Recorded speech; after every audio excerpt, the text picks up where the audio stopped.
गुरुदेव भगवान की जय। प्यारे कृष्ण कन्हैया लाल की जय। श्रीमद् भागवत सुधा सागर। श्री कृष्ण शरणं मम निरखि किन नैना हो निहाल। निरखि किन नैना हो निहाल। अति अद्भुत आनंद अम्बुद सी सोहत सो सुख मासु विशाल। निरखि किन नैना हो निहाल। नीरद तनु दामिनी सीदम कत छिन छिन छवि कन झरत रसाल। अंग अंग मणिगत दुति राजत झिलमिलात जनु उड़ुगन जाल। निरखि किन नैना हो निहाल। नाचत मन मयूर अति उन्मद निरखि इंद्र धनुषी बनमाल। पुनि पुनि अति आनंद और उमगत सुनि सुनि बंसी नाद रसाल। निरखि किन नैना हो निहाल। मुख मयंक पै मुकुट मनोहर लसत कंज जनु कनक मराल। मधुर मधुर मुस्कान मनोहर मारत मनहु मार सर जाल। निरखि किन नैना हो निहाल। श्याम स्नेह सुधा नित बरसत परसत कपत कुटिल कलिकाल। सो सुठि सुधा पान करि रुचि सो भजहु निसंकना किमि नंद लाल। निरखि किन नैना हो निहाल। निरखि किन नैना हो निहाल। ओम नमो भगवते वासुदेवाय। श्रीमद् भागवत महात्म्य पहला अध्याय। देवर्षि नारद की भक्ति से भेंट। सच्चिदानंद स्वरूप भगवान श्री कृष्ण को हम नमस्कार करते हैं, जो जगत की उत्पत्ति, स्थिति और विनाश के हेतु तथा आध्यात्मिक, आधिदैविक और आधिभौतिक तीनों प्रकार के तापों का नाश करने वाले हैं। जिस समय श्री सुखदेव जी का यज्ञोपवीत संस्कार भी नहीं हुआ था तथा लौकिक वैदिक कर्मों के अनुष्ठान का अवसर भी नहीं आया था, तभी उन्हें अकेले ही संन्यास लेने के लिए घर से जाते देखकर उनके पिता व्यास जी विरह से कातर होकर पुकारने लगे, बेटा बेटा तुम कहाँ जा रहे हो। उस समय वृक्षों ने तन्मय होने के कारण श्री सुखदेव जी की ओर से उत्तर दिया था, ऐसे सर्वभूत हृदय स्वरूप श्री सुखदेव मुनि को मैं नमस्कार करता हूँ। एक बार भगवत कथामृत का रसास्वादन करने में कुशल मुनिवर शौनक जी ने नैमिषारण्य क्षेत्र में विराजमान महामति सूत जी को नमस्कार करके उनसे पूछा।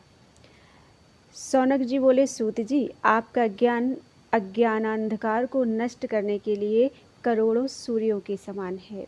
आप हमारे कानों के लिए रसायन अमृत स्वरूप सार गर्भित कथा कहिए। भक्ति, ज्ञान और वैराग्य से प्राप्त होने वाले महान विवेक की वृद्धि किस प्रकार होती है तथा वैष्णव लोग किस तरह इस माया मोह से अपना पीछा छुड़ाते हैं। इस घोर कलिकाल में जीव प्रायः आसुरी स्वभाव के हो गए हैं। विविध क्लेशों से आक्रांत इन जीवों को शुद्ध दैवी शक्ति संपन्न बनाने का सर्वश्रेष्ठ उपाय क्या है।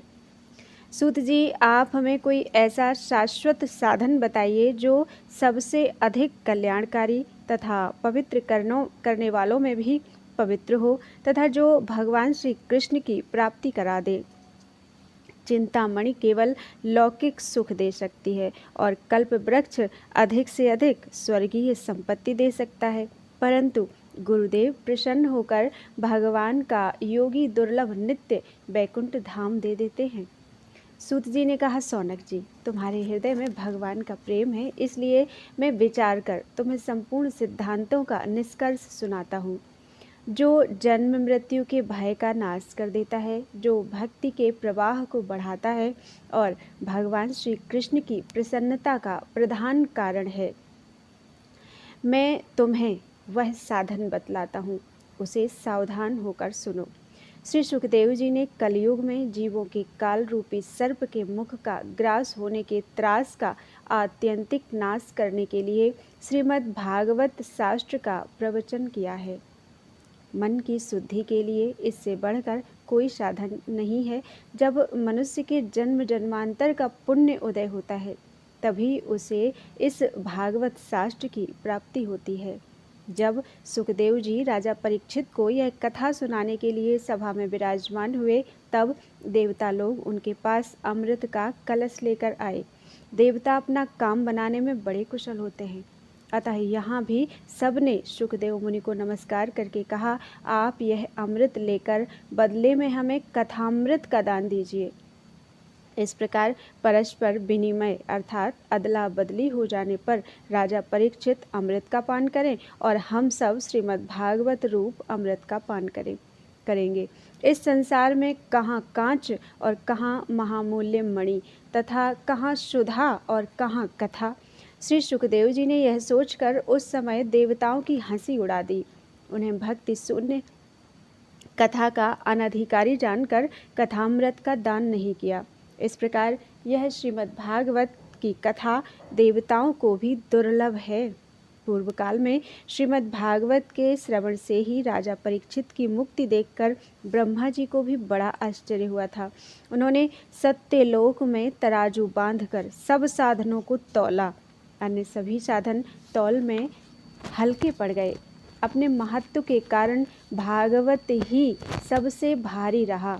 यह देखकर सभी ऋषियों को बड़ा विस्मय हुआ। उन्होंने कलयुग में इस भगवद रूप भागवत शास्त्र को ही पढ़ने सुनने से तत्काल मोक्ष देने वाला निश्चय किया। सप्ताह विधि से श्रवण करने पर यह निश्चय भक्ति प्रदान करता है। पूर्व काल में इसे दयापरायण सनकादि ने देवर्षि नारद को सुनाया था। यद्यपि देवर्षि ने पहले ब्रह्मा जी के मुख से इसे श्रवण कर लिया था, तथापि सप्ताह श्रवण की विधि तो उन्हें सनकादि ने ही बताई थी। सौनक जी ने पूछा, सांसारिक प्रपंच से मुक्त एवं विचरणशील नारद जी का सनकादि के साथ संयोग कहाँ हुआ और विधि विधान के श्रवण में उनकी प्रीति कैसे हुई? सूत जी ने कहा, अब मैं तुम्हें वह भक्तिपूर्ण कथानक सुनाता हूँ जो श्री सुखदेव जी ने मुझे अपना अनन्य शिष्य जानकर एकांत में सुनाया था। एक दिन विशालापुरी में वे चारों निर्मल ऋषि सत्संग के लिए आए। वहाँ उन्होंने नारद जी को देखा। सनकादि ने पूछा, ब्राह्मण, आपका मुख उदास क्यों हो रहा है? आप चिंतातुर कैसे हैं? इतनी जल्दी जल्दी आप कहाँ जा रहे हैं और आपका आगमन कहाँ से हो रहा है? इस समय तो आप उस पुरुष के समान व्याकुल जान पड़ते हैं जिसका सारा धन लुट गया हो। आप जैसे आसक्ति रहित पुरुषों के लिए यह उचित नहीं है। इसका कारण बताइए। नारद जी ने कहा, मैं सर्वोत्तम लोक समझकर पृथ्वी में आया था।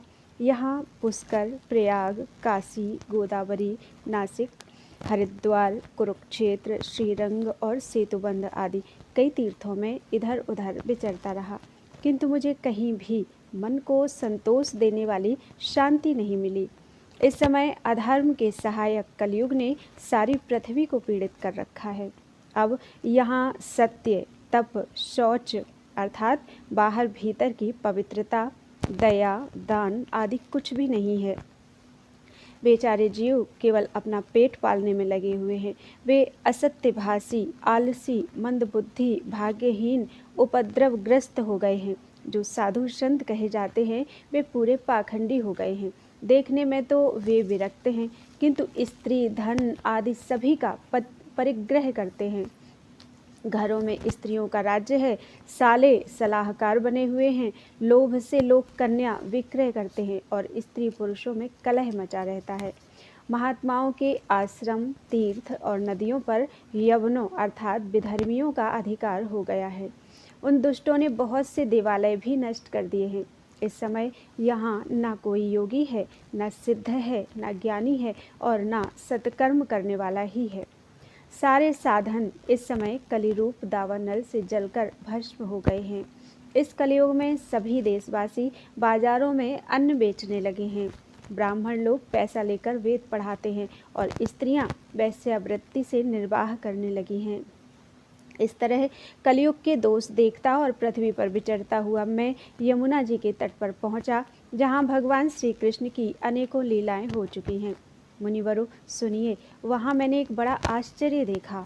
वहां एक युवती स्त्री खिन्न मन से बैठी थी। उसके पास दो वृद्ध पुरुष अचेत अवस्था में पड़े जोर जोर से सांस ले रहे थे। वह तरुणी उनकी सेवा करती हुई कभी उन्हें चेत कराने का प्रयत्न करती और कभी उनके आगे रोने लगती थी। वह अपने शरीर के रक्षक परमात्मा को दशों दिशाओं में देख रही थी।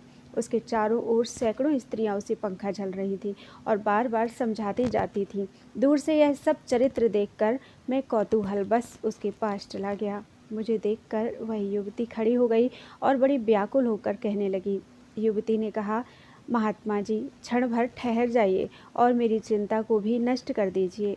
आपका दर्शन तो संसार के सभी पापों को सर्वथा नष्ट कर देने वाला है। आपके वचनों से मेरे दुख की भी बहुत कुछ शांति हो जाएगी।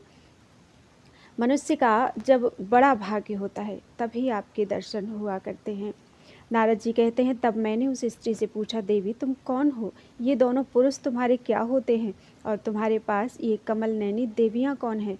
तुम हमें विस्तार से अपने दुख का कारण बताओ। युवती ने कहा, मेरा नाम भक्ति है। ये ज्ञान और वैराग्य नामक मेरे पुत्र हैं। समय के फेर से ही ये ऐसे जर्जर हो गए हैं।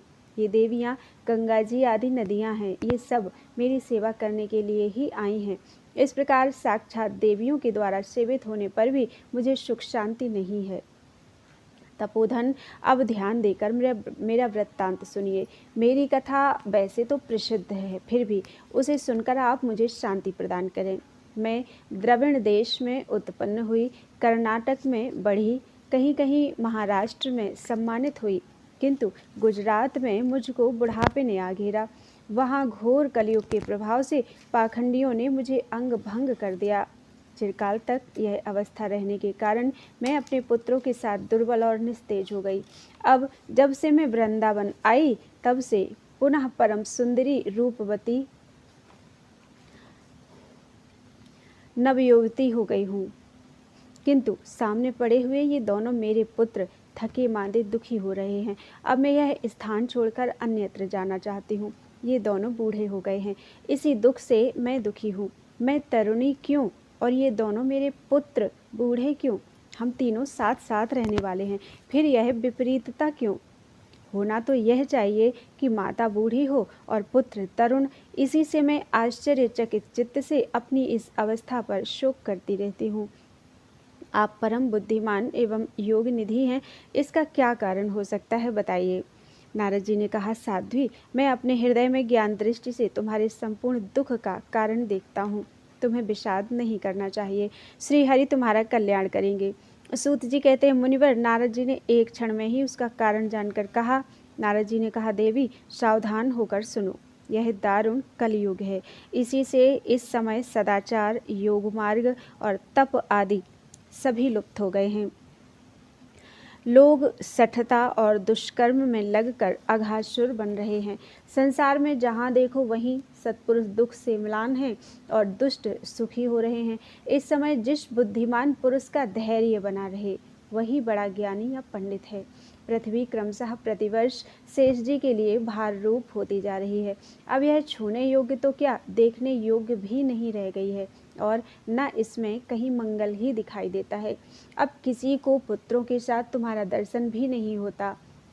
विषयानुराग के कारण अंधे बने हुए जीवों से उपेक्षित होकर तुम जर्जर हो रही हो। वृंदावन के संयोग से तुम फिर नवीन तरुणी हो गई हो। अतः यह वृंदावन धाम धन्य है, जहाँ भक्ति सर्वत्र नृत्य कर रही है। परंतु तुम्हारे इन दोनों पुत्रों का यहाँ कोई ग्राहक नहीं है, इसलिए इनका बुढ़ापा नहीं छूट रहा। यहाँ इनको कुछ आत्म सुख अर्थात भगवत स्पर्श जनित आनंद की प्राप्ति होने के कारण ये सोते से जान पड़ते हैं। भक्ति ने कहा, राजा परीक्षित ने इस पापी कलयुग को क्यों रहने दिया? इसके आते ही सब वस्तुओं का सार न जाने कहाँ चला गया। करुणामय श्रीहरि से भी यह अधर्म कैसे देखा जाता है? मुने, मेरा यह संदेह दूर कीजिए। आपके वचनों से मुझे बड़ी शांति मिली है। नारद जी ने कहा, बाले, यदि तुमने पूछा है तो प्रेम से सुनो। कल्याणी, मैं तुम्हें सब बताऊंगा और तुम्हारा दुख दूर हो जाएगा। जिस दिन भगवान श्री कृष्ण इस भूलोक को छोड़कर अपने परम धाम को पधारे, उसी दिन से यहाँ संपूर्ण साधनों में बाधा डालने वाला कलयुग आ गया। दिग्विजय के समय राजा परीक्षित की दृष्टि पड़ने पर कलयुग दीन के समान उनकी शरण में आया। भ्रमर के समान सारग्राही राजा ने यह निश्चय किया कि इसका वध मुझे ही नहीं करना चाहिए, क्योंकि जो फल तपस्या, योग एवं समाधि से भी नहीं मिलता, कलयुग में वही फल श्री हरि कीर्तन से भली भांति मिल जाता है। इस प्रकार सारहीन होने पर भी उसे इस एक ही दृष्टि से सारयुक्त देखकर उन्होंने कलयुग में उत्पन्न होने वाले जीवों के सुख के लिए ही इसे रहने दिया था। इस समय लोगों के कुकर्म में प्रवृत्त होने के कारण सभी वस्तुओं का सार निकल गया है और पृथ्वी के सारे पदार्थ बीजहीन भूसी के समान हो गए हैं। ब्राह्मण केवल अन्न धनादि के लोभवश घर घर एवं जन जन को भागवत की कथा सुनाने लगे हैं, इसलिए कथा का सार चला गया। तीर्थों में नाना प्रकार के अत्यंत घोर कर्म करने वाले नास्तिक और नारकी पुरुष भी रहने लगे हैं, इसलिए तीर्थों का भी प्रभाव जाता रहा। जिनका चित्त निरंतर काम, क्रोध, महान लोभ और तृष्णा से तपता रहता है, वे भी तपस्या का ढोंग करने लगे हैं, इसलिए तप का भी सार निकल गया। मन पर काबू न होने के कारण तथा लोभ, दंभ और पाखंड का आश्रय लेने के कारण एवं शास्त्र का अभ्यास न करने से ध्यान योग का फल मिट गया। पंडितों की यह दशा है कि वे अपनी स्त्रियों के साथ भैंसों की तरह रमण करते हैं। उनमें संतान पैदा करने की ही कुशलता पाई जाती है। मुक्ति साधन में वे सर्वथा अकुशल हैं। संप्रदायानुसार प्राप्त हुई वैष्णवता भी कहीं देखने में नहीं आती। इस प्रकार जगह जगह सभी वस्तुओं का सार लुप्त हो गया है। यह तो इस युग का स्वभाव ही है, इसमें किसी का दोष नहीं है। इसी से पुंडरीकाक्ष भगवान बहुत समीप रहते हुए भी यह सब सह रहे हैं।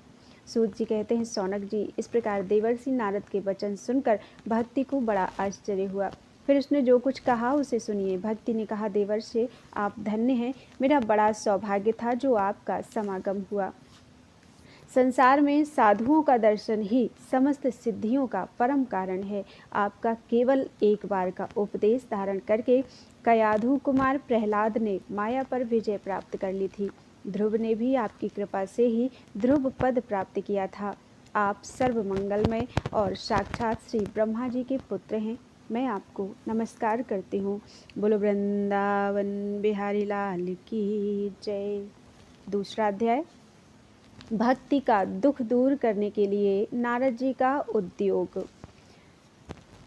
नारद जी ने कहा, बाले, तुम व्यर्थ ही अपने को क्यों खेद में डाल रही हो? अरे तुम इतनी चिंतातुर क्यों हो?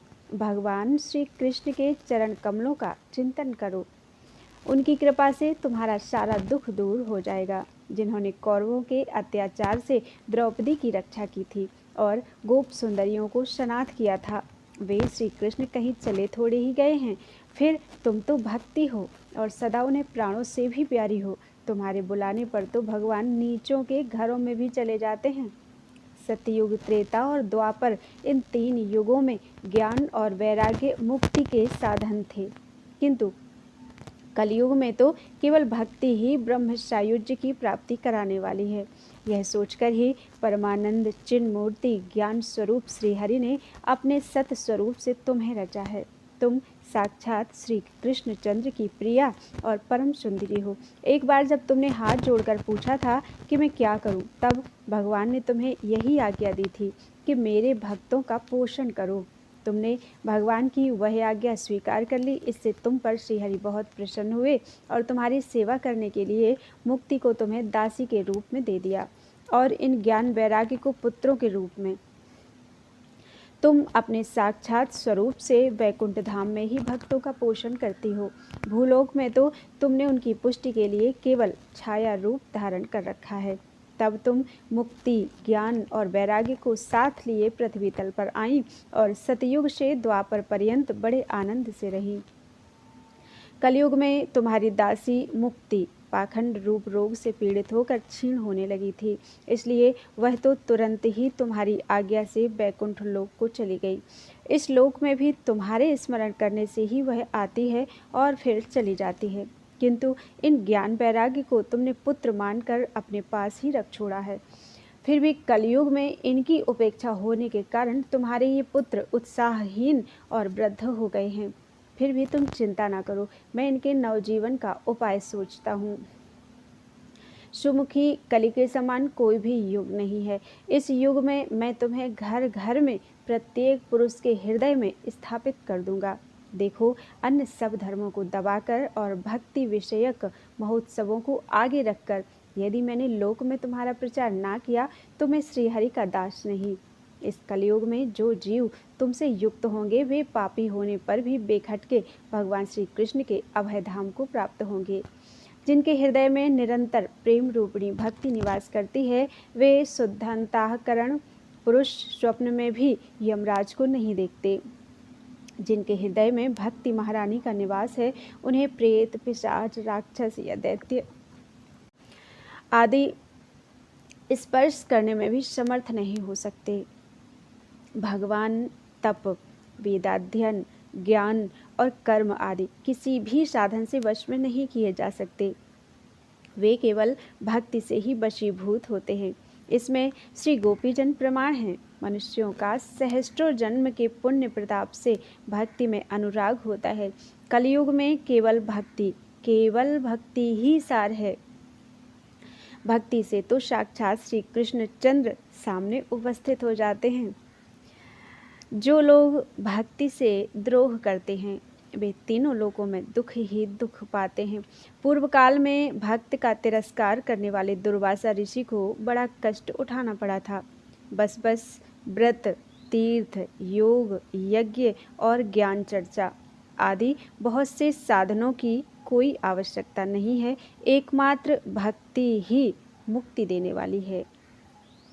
सूत जी कहते हैं, इस प्रकार नारद जी के निर्णय किए हुए अपने महात्म्य को सुनकर भक्ति के सारे अंग पुष्ट हो गए और वे उनसे कहने लगी।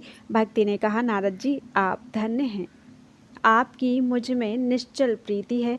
मैं सदा आपके हृदय में रहूंगी, कभी आपको छोड़कर नहीं जाऊंगी। साधो, आप बड़े कृपालु हैं, आपने क्षण भर में ही मेरा सारा दुख दूर कर दिया। किंतु अभी मेरे पुत्रों में चेतना नहीं आई है, आप इन्हें शीघ्र ही सचेत कर दीजिए, जगा दीजिए। सूत जी कहते हैं, भक्ति के ये वचन सुनकर नारद जी को बड़ी करुणा आई और वे उन्हें हाथ से हिला डुलाकर जगाने लगे। फिर उनके कान के पास मुंह लगाकर जोर से कहा, ओ ज्ञान जल्दी जग पड़ो, ओ वैराग्य जल्दी जग पड़ो। फिर उन्होंने वेद ध्वनि, वेदांत घोष और बार बार गीता पाठ करके उन्हें जगाया।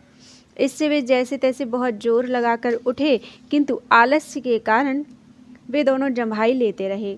नेत्र उघाड़ कर देख भी नहीं सके। उनके बाल बगुलों की तरह सफ़ेद हो गए थे। उनके अंग प्रायः सूखे काठ के समान निस्तेज और कठोर हो गए थे। इस प्रकार भूख प्यास के मारे अत्यंत दुर्बल होने के कारण उन्हें फिर सोते देख नारद जी को बड़ी चिंता हुई और वे सोचने लगे, अब मुझे क्या करना चाहिए। इनकी यह नींद और इससे भी बढ़कर इनकी वृद्धावस्था कैसे दूर हो। सौनक जी इस प्रकार चिंता करते करते वे भगवान का स्मरण करने लगे। उसी समय यह आकाशवाणी हुई कि मुने खेद मत करो, तुम्हारा यह उद्योग निसंदेह सफल होगा।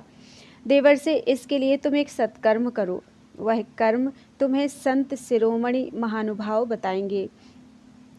उस सत्कर्म का अनुष्ठान करते ही क्षण भर में उनकी नींद और वृद्धावस्था चली जाएगी तथा सर्वत्र भक्ति का प्रसार होगा। यह आकाशवाणी वहाँ सभी को साफ साफ सुनाई दी। इससे नारद जी को बड़ा विस्मय हुआ और वे कहने लगे, मुझे तो इसका कुछ आशय समझ में नहीं आया। नारद जी बोले, इस आकाशवाणी ने भी गुप्त रूप में ही बात कही है, गुप्त रूप में ही बात कही है। यह नहीं बताया कि वह कौन सा साधन किया जाए जिससे इनका कार्य सिद्ध हो। वे संत न जाने कहाँ मिलेंगे और किस प्रकार उस साधन को बताएंगे। अब आकाशवाणी ने जो कुछ कहा है उसके अनुसार मुझे क्या करना चाहिए। सूत जी कहते हैं, सौनक जी, तब ज्ञान वैराग्य दोनों को वहीं छोड़कर नारद मुनि वहाँ से चल पड़े और प्रत्येक तीर्थ में जा जाकर मार्ग में मिलने वाले मुनीश्वरों से वह साधन पूछने लगे। उनकी उस बात को सुनते तो सब थे, किंतु उसके विषय में कोई कुछ भी निश्चित नहीं कर पा रहा था, ना ही निश्चित कोई उत्तर देता था। किन्हीं ने उसे असाध्य बताया, कोई बोले इसका ठीक ठीक पता लगना ही कठिन है, कोई सुनकर चुप रह गए और कोई तो अपनी अवज्ञा होने के भय से बात को टाल टूल कर खिसक गए। त्रिलोकी में महान आश्चर्यजनक हाहाकार मच गया। लोग आपस में कानाफूसी करने लगे। भाई, जब वेद ध्वनि, वेदांत घोष और बार बार गीता पाठ सुनने पर भी भक्ति, ज्ञान और वैराग्य ये तीनों नहीं जगाए जा सके, तब और कोई उपाय नहीं है। स्वयं योगी राज नारद को भी जिसका ज्ञान नहीं है, उसे दूसरे संसारी लोग कैसे बता सकते हैं। इस प्रकार जिन जिन ऋषियों ने इसके विषय में पूछा गया, जिन जिन ऋषियों से इसके विषय में पूछा गया, उन्होंने निर्णय करके यही कहा कि यह बात दुस्साध्य है।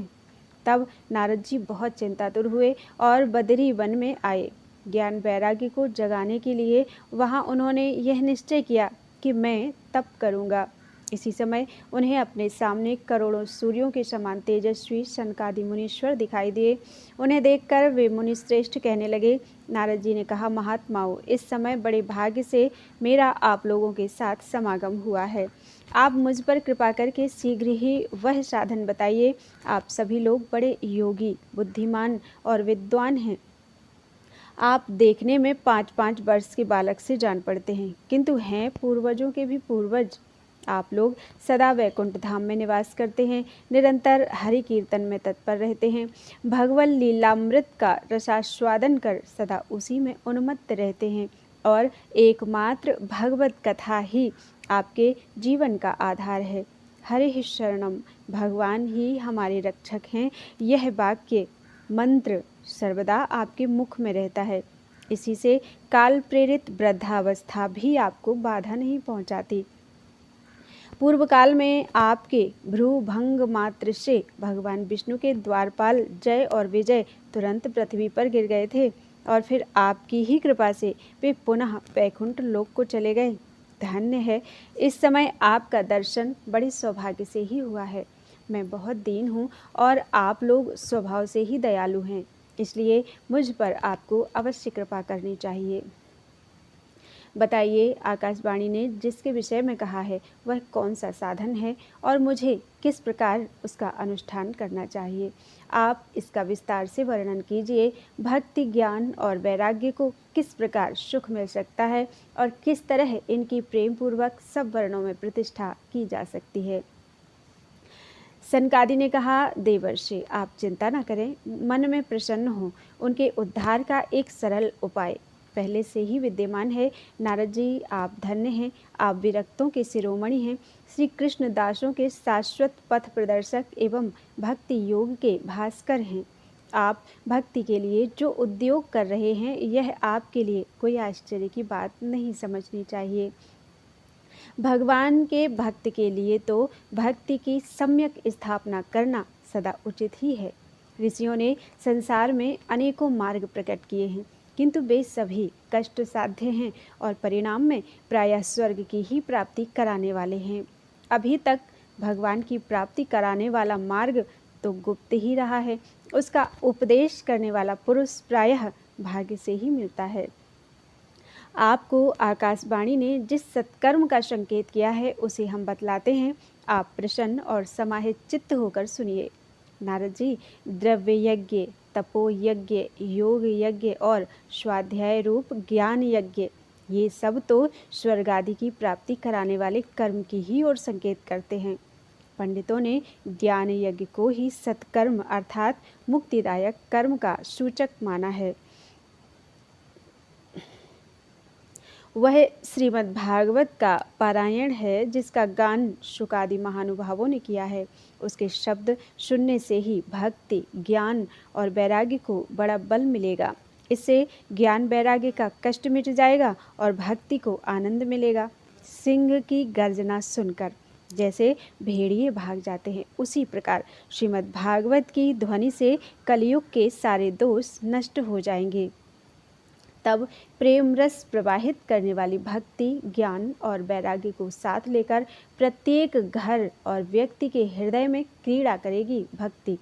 नारद जी ने कहा, मैंने वेद वेदांत की ध्वनि और गीता पाठ करके उन्हें बहुत जगाया, किंतु फिर भी भक्ति, ज्ञान और वैराग्य ये तीनों नहीं जगे। ऐसी स्थिति में श्रीमद् भागवत सुनाने से वे कैसे जगेंगे? क्योंकि उस कथा के प्रत्येक श्लोक और प्रत्येक पद में भी वेदों का ही तो सारांश है।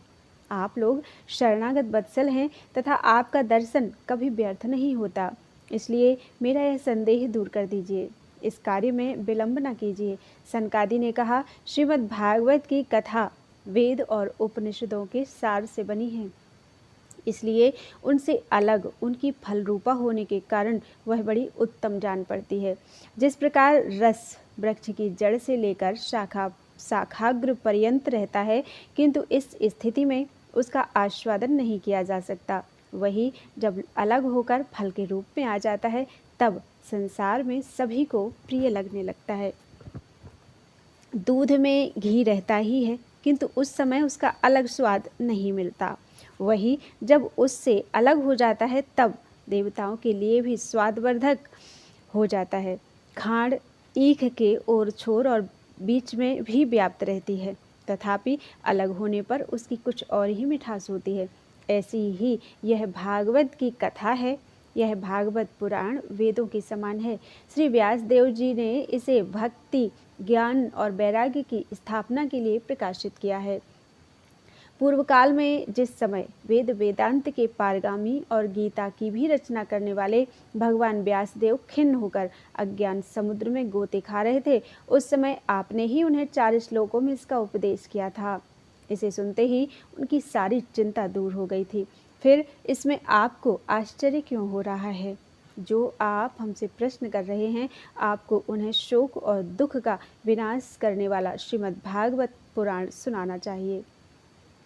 नारद जी ने कहा, महानुभावों, आपका दर्शन जीव के संपूर्ण पापों को तत्काल नष्ट कर देता है और जो संसार दुख रूप दावानल से तपे हुए हैं, उन पर शीघ्र ही शांति की वर्षा करता है।